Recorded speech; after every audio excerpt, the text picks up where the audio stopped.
IVF treatments పై 20,000 discount. Doctor consultation మరియు ultrasound scan ను ఉచితంగా అందిస్తున్నారు. 49 అంటే సంతానం, 49 అంటే సంతోషం. Welcome to PDTV. ఎన్నికల్లో ఘన విజయం సాధించిన తర్వాత తెలుగుదేశం పార్టీ అధినేత చంద్రబాబు నాయుడు ముఖ్యమంత్రిగా బాధ్యతలు తీసుకునేందుకు పూర్తి స్థాయిలో రెడీ అవుతున్నట్లుగా తెలుస్తుంది. ముఖ్యమంత్రిగా ప్రమాణ స్వీకారం చేసేందుకు పక్క ముహూర్తాన్ని ఖరారు చేసుకుంటూనే ప్రభుత్వానికి సంబంధించి కూడా కొన్ని కీలకమైనటువంటి నిర్ణయాలు తీసుకుంటూ కూడా ఉన్నతాధికారులను ఎవరిని నియమించాలనేటువంటి విషయం గురించి పూర్తి స్థాయిలో కసరత్తులు చేస్తూ ఉన్నట్లుగా తెలుస్తుంది. ఇప్పుడు ఉన్నటువంటి గత ప్రభుత్వంలో జగన్మోహన్ రెడ్డి ప్రభుత్వంలో ఉన్నటువంటి పాత అధికారులందరినీ కూడా జగన్మోహన్ రెడ్డికి అనుకూలంగా వ్యవహరించారు అని పేరు పడినటువంటి వారందరినీ కూడా చంద్రబాబు నాయుడు తొలగించేందుకు రెడీ అవుతున్నట్లుగా తెలుస్తూ ఉంది. వారి స్థానాల్లో కొత్త వ్యక్తుల్ని నియమించుకునేందుకు ఇప్పటికే రెడీ అవుతున్నట్లుగా తెలుస్తుంది. ముఖ్యంగా ఆంధ్రప్రదేశ్ రాష్ట్ర ప్రభుత్వానికి సంబంధించి కొత్త వ్యక్తిని అయితే నియమించుకునేందుకు చంద్రబాబు నాయుడు నిర్ణయం తీసుకున్నట్లుగా తెలుస్తుంది. ఒకసారి ఇక్కడ చూడొచ్చు, కె విజయానంద్ అనమాట.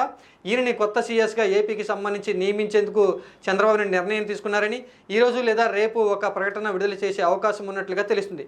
పాత సీఎస్గా ఉన్నటువంటి జవహర్ రెడ్డిని సెలవుల మీద వెళ్లాలని చంద్రబాబు నాయుడు ఆదేశాలు జారీ చేశారంటూ కూడా ఇప్పటికే కొన్ని వార్తలు అయితే వస్తూ ఉన్నాయి. గతంలో చంద్రబాబు నాయుడు ముఖ్యమంత్రి ఎన్నికల్లో గెలిచిన తర్వాత అభినందించడానికి వెళ్ళినటువంటి సిఎస్ జవహర్ రెడ్డిని చంద్రబాబు నాయుడు పక్కకు తప్పుకోవాలని లేదా సెలవుల మీద వెళ్ళాలని ఒక సూచన చేసినట్లుగానే ఆయన సూచన మేరకే జవహర్ రెడ్డి అయితే సెలవుల మీద అనారోగ్య కారణాలు చెప్పి సెలవులు పెట్టినట్లుగా తెలుస్తుంది. ఇంకా జవహర్ రెడ్డి ప్లేసులో అయితే కె విజయానందని చంద్రబాబు నాయుడు ఎంపిక చేసినట్లుగా తెలుస్తుంది. అందుకు సంబంధించి ఈరోజు లేదా రేపు ఉత్తర్వులు వచ్చే అవకాశం అయితే కనిపిస్తుంది. ఇంకా సీనియర్ ఐఏఎస్ అధికారి అయినటువంటి కె విజయానంద్ అయితే ఉమ్మడి ఆంధ్రప్రదేశ్కి సంబంధించి కొన్ని కీలకమైనటువంటి బాధ్యతలు నిర్వహించడం జరిగింది.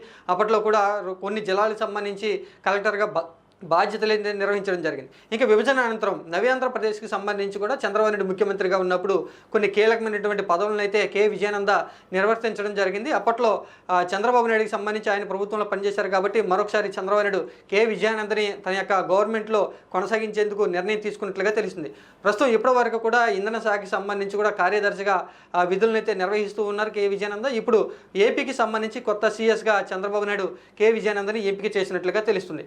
ఇంకా మరికొంతమందికి సంబంధించి కూడా ఆంధ్రప్రదేశ్ రాష్ట్ర ప్రభుత్వానికి సంబంధించి కూడా ఇప్పటి వరకు ఉన్నటువంటి సలహాదారులందరినీ కూడా చంద్రబాబు నాయుడు తప్పించాలి అని కీలక నిర్ణయం తీసుకున్నట్లుగా తెలుస్తుంది. ఇప్పటికే సలహాదారులంతా కూడా జగన్మోహన్ రెడ్డి ప్రభుత్వంలో సలహాదారులుగా ఉన్నటువంటి వారంతా కూడా రాజీనామాలు సమర్పించడం జరిగింది. ప్రభుత్వ ముఖ్య సలహాదారుగా ఉన్నటువంటి సజ్జల రామకృష్ణారెడ్డి కూడా రాజీనామా చేయడం జరిగింది. ఈ సలహాదారులందరినీ కూడా చంద్రబాబు నాయుడు తప్పించినట్లుగానే తెలుస్తుంది. కొత్త వ్యక్తిని కూడా చంద్రబాబు నాయుడు తన యొక్క ప్రభుత్వానికి సంబంధించి కొత్త ఉన్నతాధికారులను నియమించుకునేందుకు రంగం సిద్ధం చేసుకున్నట్లుగా తెలుస్తుంది. ప్రభుత్వానికి సీఎస్గా అయితే కె విజయానందని చంద్రబాబు నాయుడు ఎంపిక చేసినట్లుగా తెలుస్తుంది. అలాగే ఆంధ్రప్రదేశ్ రాష్ట్రానికి సంబంధించి కీలకమైనటువంటి ఆఫీసులను కూడా చంద్రబాబు నాయుడు తన ఆధీనంలోకి తీసుకోబోతున్నట్లుగా తెలుస్తుంది. ఇప్పటికే కొన్ని కీలక ఆదేశాలు జారీ చేసినట్లుగా తాడేపల్లి ఉన్నటువంటి ఏపీ సిఐడి యొక్క ప్రధాన కార్యాలయాన్ని అదుపులోకి తీసుకోవాలని చంద్రబాబు నాయుడు చెప్పడంతోనే ఏపీ పోలీసు విభాగం అంతా కూడా ఏపీ సిఐడి ఆఫీస్ని తన యొక్క పూర్తి ఆధీనంలోకి తీసుకున్నట్లుగా తెలుస్తుంది. మరొక కీలకమైనటువంటి ప్రభుత్వ కార్యాలయం అన్నమాట ఫైబర్ నెట్కి సంబంధించి కీలక ఆఫీసును కూడా ఫైబర్ నెట్ యొక్క కేంద్ర కార్యాలయాన్ని కూడా చంద్రబాబు నాయుడు ఆదేశాల మేరకే పోలీసు విభాగం అంతా కూడా నిఘా విభాగం అంతా కూడా తమ యొక్క ఆధీనంలోకి తీసుకున్నట్లుగా తెలుస్తుంది.